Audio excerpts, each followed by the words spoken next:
Will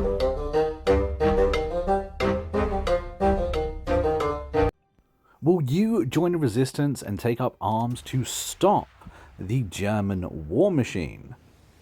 Well, that is exactly what you do in Sniper Elite Resistance. Yes, this franchise is back with another installment, and it gives you more of what we love about this game.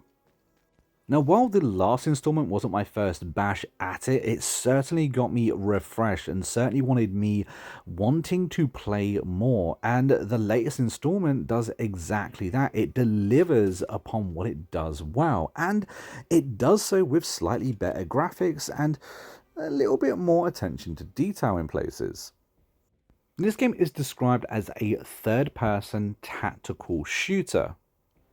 It's available on the PlayStation, the Xbox, and the PC. It's also available on Game Pass as well. It will set you back around $59.99, making it a fully priced AAA rated game.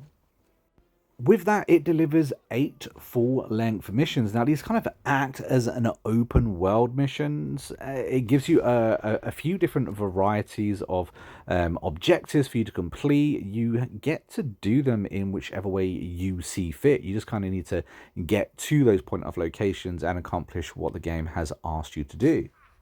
Now, you can do that all sneaky and stealthy. You can kind of complete most levels as a pacifist, apart from a few on the kill list, however.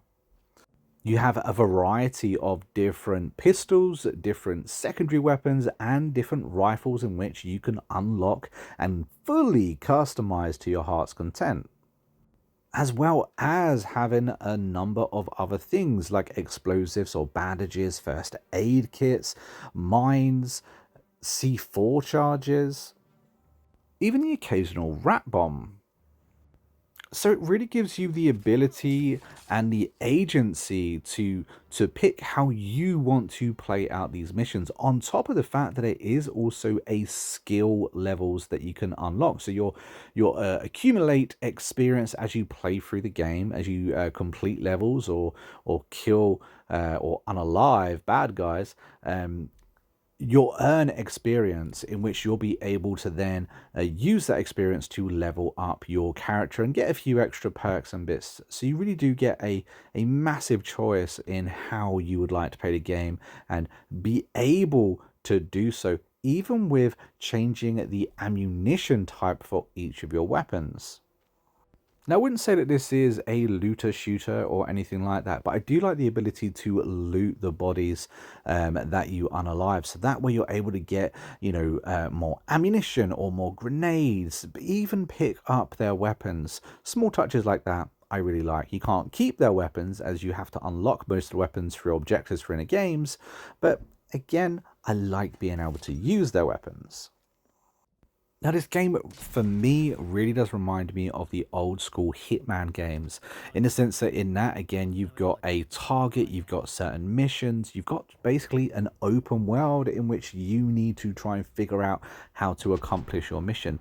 It's the same with Sniper Elite. Now, while it may not be completely open world, especially at the beginning of the missions, there may be, certain routes in which you're going to have to follow in order to do certain things, and certain paths which look traversable may not be.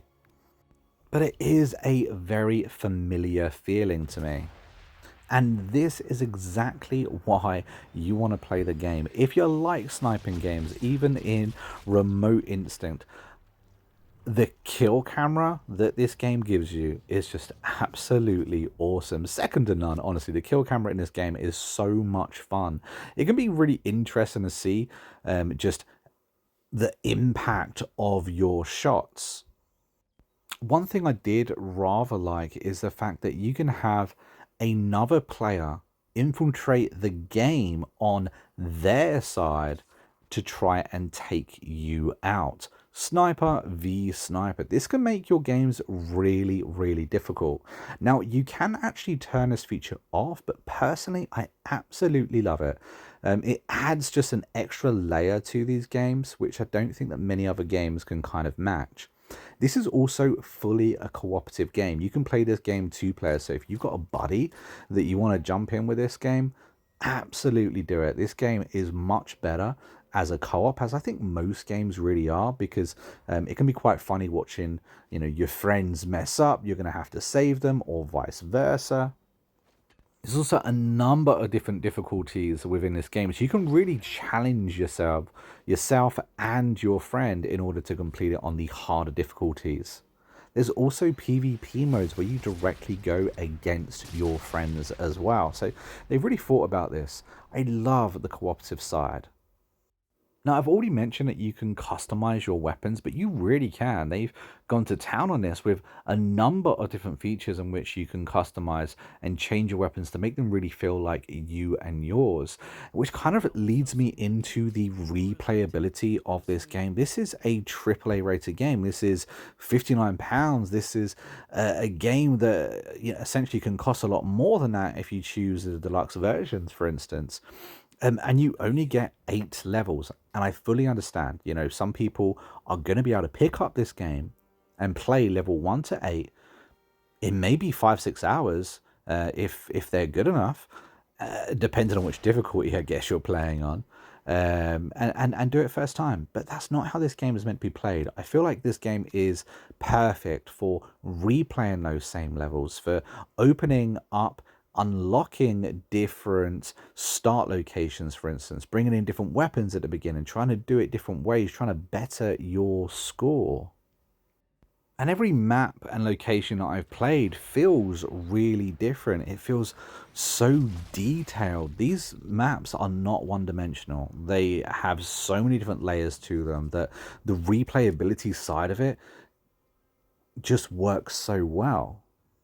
And as we're talking about things working so well, I've had no issues with this game. No dashboarding, no lag, no disconnecting, nothing. It's worked very, very well. And considering this game's just come out in this day and age, I'm really chuffed with that.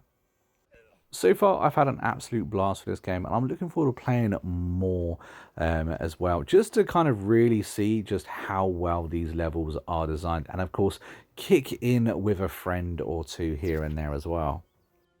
I'm actually going to give this game an 8.5 out of 10.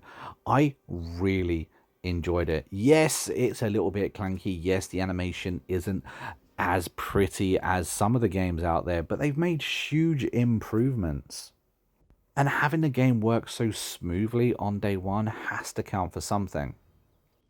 But hey, if you've had a chance to pick this game up and play it, let me know what you think down in the comments. It might help the community know whether to buy it or not. After all, these games are a lot of money these days. And if you've watched to the very end, a big thank you to you. Don't forget to hit that subscribe button and comment red banana down below. Just confuse all those people new to the channel or that didn't watch to the very end. But until next time, I've been a monk who's been inquisitive curious, and I will see you in the next video real soon. Until then, take it easy and happy gaming.